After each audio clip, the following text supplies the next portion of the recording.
Hello and welcome to New York and the interview on France 24. It's in the middle of UN General Assembly Week and we are honoured to have the President of South Africa, Jacob Zuma, joining us here. Mr. President, thank you very much for joining us. Let's get right in. The Security Council has been split for over 18 months over the crisis in Syria.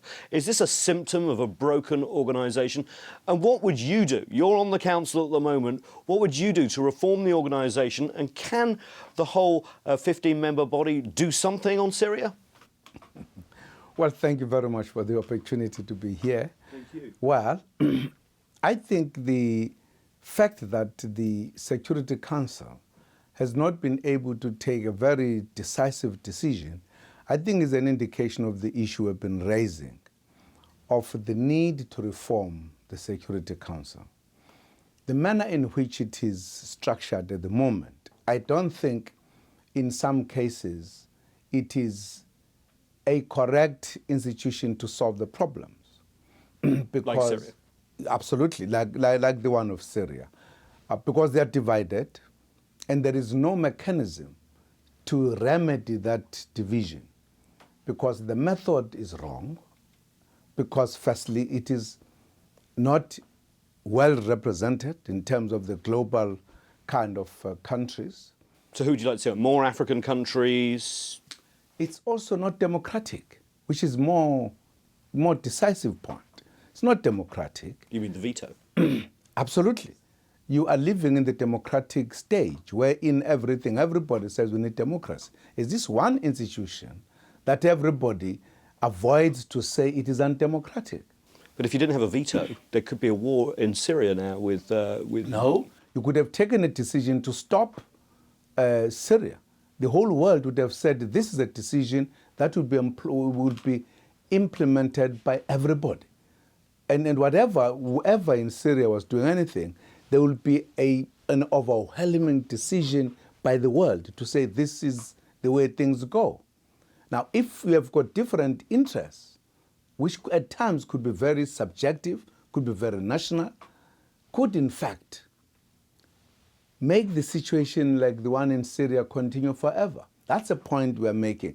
It needs to be reformed so that there is a way of taking a decision. Each country must know that once a decision is taken, then it is the end. The situation where you know that particular countries will exercise veto in your favor, and if both sides know that they will benefit from the veto on both sides, you cannot solve the problem.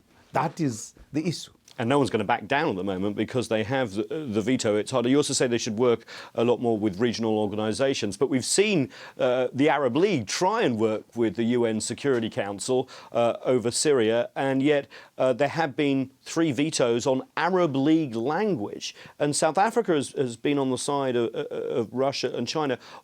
Why do you have that position? Innocent people are being killed by Assad's forces, right? But that's, the point is the same point that I'm making, that unless and until you have an agreed method of dealing with issues, a method that favors everybody else. Because even if I was wrong, if the majority says stop it, I'll stop it. But if I know that even if the majority says so, there is somebody who will say don't stop it, that's the difficulty you face with. But over Syria, are you happy with your position, considering this crisis has gone on as long as it has and tens of thousands have died? Of course, I'm saying that's a problem, that many tens of thousands will die as long as you have a system that favors certain countries. You don't have a system that does not favor whatever country. Once the world decides, you know the world has decided against you. If you say, let us take military action, we know that's unanimous. If we say, let us do a political decision, you know that's a unanimous world view with a well-represented body, with a democratic decision that is taken, in other words, with a method that is accepted by all.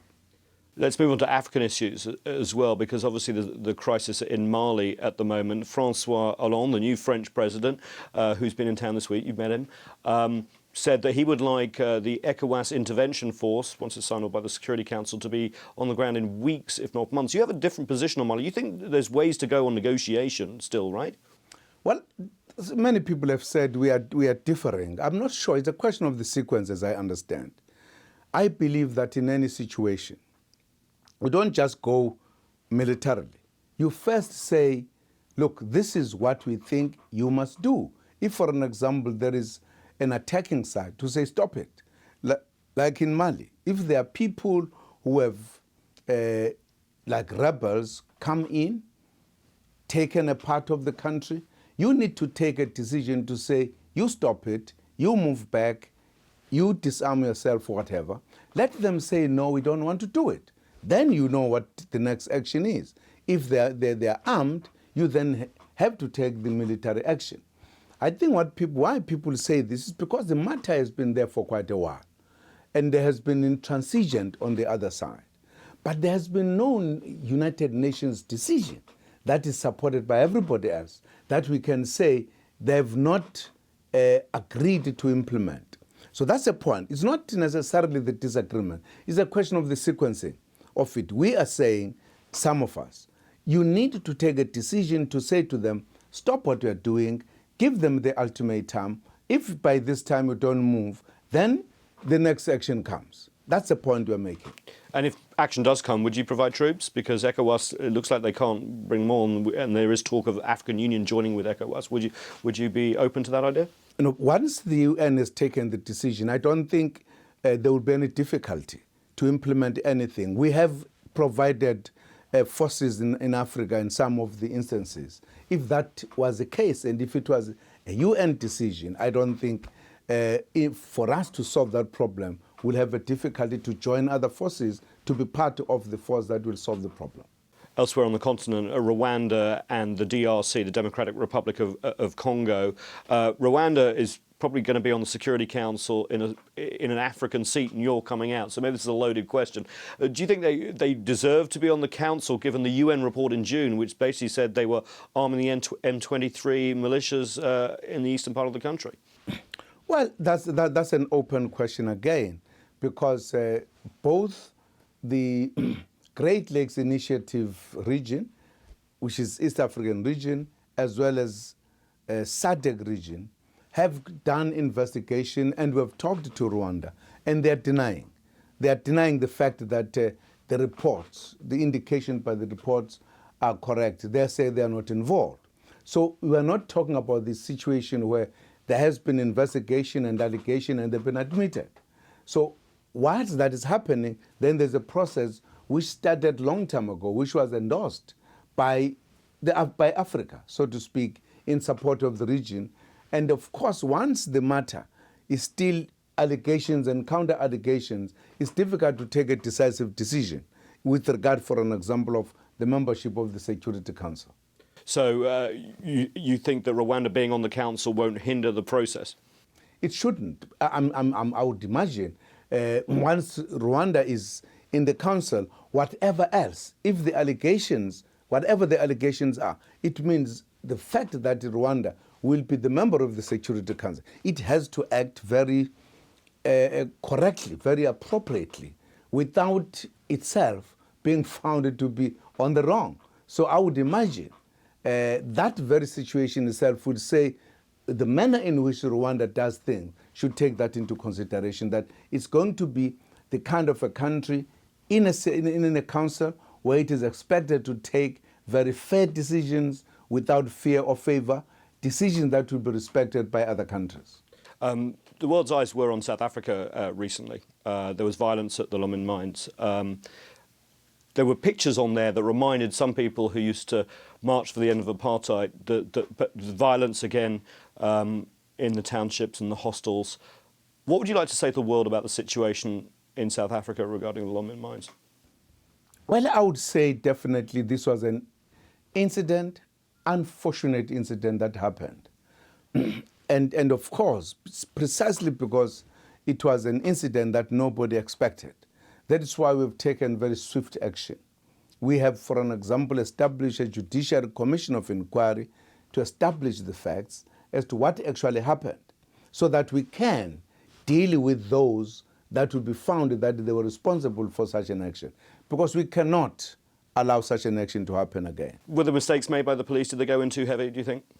Well, I wouldn't want to prejudge the matter. That's why I appointed a commission, because I would want the commission to establish the facts so that whatever conclusion and judgment we make is based on the actual facts and evidence given by those who will be appearing before the commission. There's lots of politics being made out of it. Of course, Julius Malema, who used to be a big supporter of you, is now using this to criticise you. What's your view of your one-time ally? Well, the view is simple. Malema was once in the ANC and also a president of the ANC Youth League. He misbehaved and he was given enough time internally to be taken to disciplinary committee, not once, and he couldn't pass the test. And then finally, he was suspended. And his suspension did not seem to be deterring, and he was finally expelled. So I don't think anything I could have except the view of the movement that a decision was taken on him. And he was supposed to be serving, firstly, the suspension. He couldn't serve it. He continued to do things, and he's expelled. So he's now a fellow who's outside of the ANC. I can't discuss on him as if I'm discussing on the member of the ANC. He's no longer a member. Well, thank you very much for your insights, President Jacob Zuma of South Africa, and we wish you well in the future. You've been listening to the interview on France 24. Stay tuned. The news is next.